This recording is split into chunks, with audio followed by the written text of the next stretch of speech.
Okay, so a lot happened in Devstream 195. What you're actually seeing on screen throughout the video, the gameplay you're seeing, is actually basically the trailer, so of speak, for the next update, which is called Jade Shadow's Constellation Update. Basically, they're playing around with the idea of two different possible features that happened.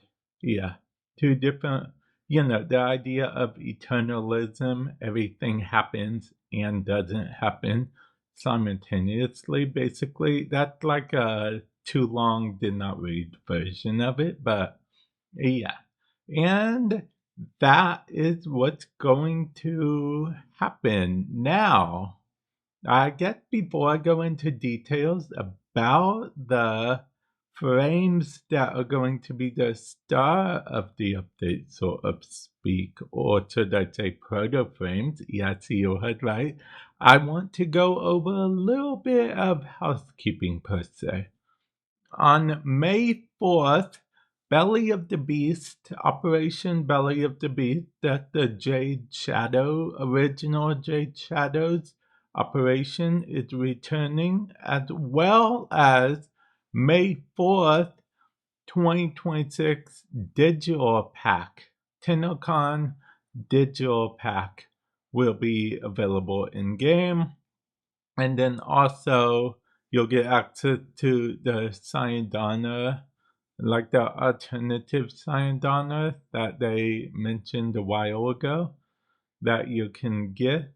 You'll get for free if you bought, I believe, last year's TennoCon digital ticket. Don't quote me on that, or it will be available via the Aya collecting lady. Aya. Ah. Anyway, and TennoCon merch is available or will be available, has been available, I don't know. Mesa Heirloom is coming soon, and people had a lot to say about Mesa Heirloom. Some thought she wasn't covered up enough, some thought she, should be not covered up as much.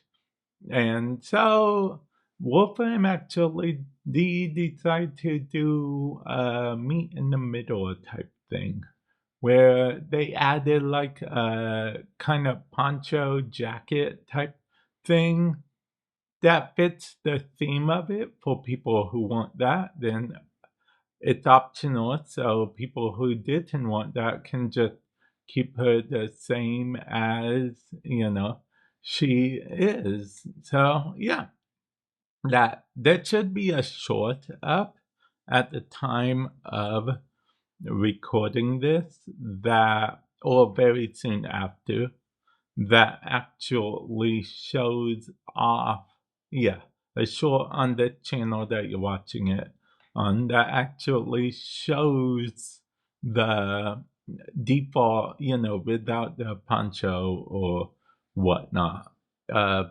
Mesa Heirloom Collection.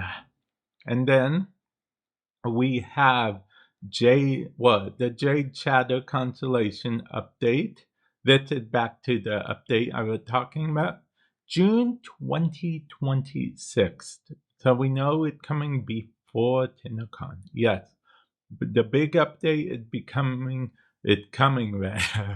before TennoCon. Now, it did say we're getting a new Warframes, but I'm not entirely sure if it's counting like actual new frames or the new proto frames we're getting.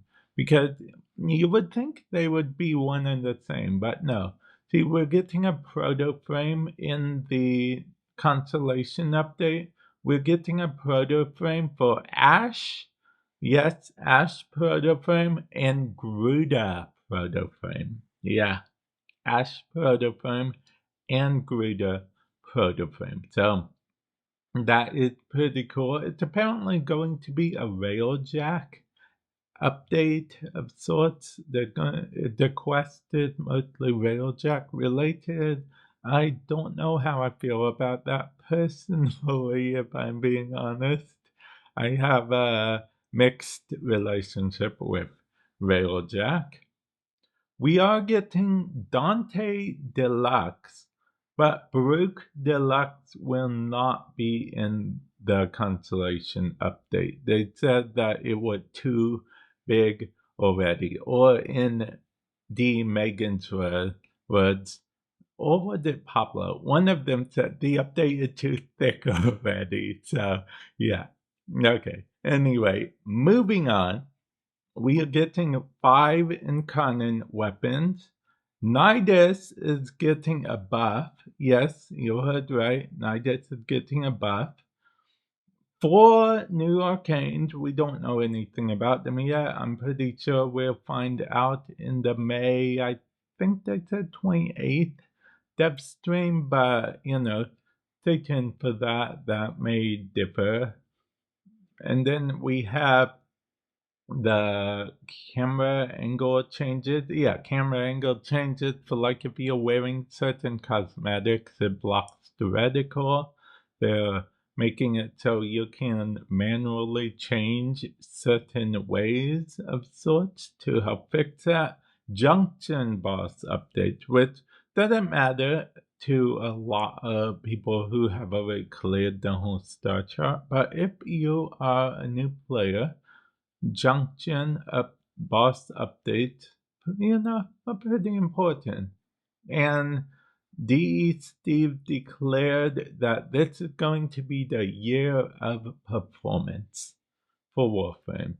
He also mentioned about, since the whole RAM situation and everything going on, that he's going to try to make it so Warframe runs smoother on devices with, like lower spec devices. So I don't know how old of a potato Warframe will be able to run on, but I have hopes on it because, I'll be honest, Warframe is getting, so it's on Android now. It's on iOS, as you know, so I'd love it if I personally have an iPhone and an iPad Pro, but I know a lot of people that have Android devices and a lot of people that don't buy the newest Android devices as they come out. So, and I also know people with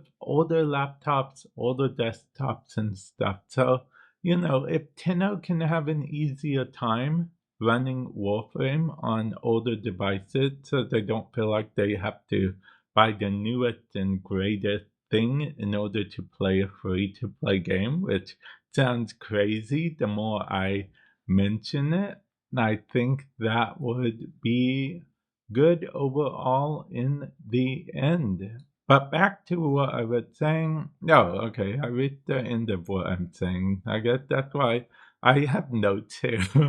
I guess that's why I felt comfortable enough going on a mini rant with you guys about the economy. So, yeah, I'm going to, I guess, end up here.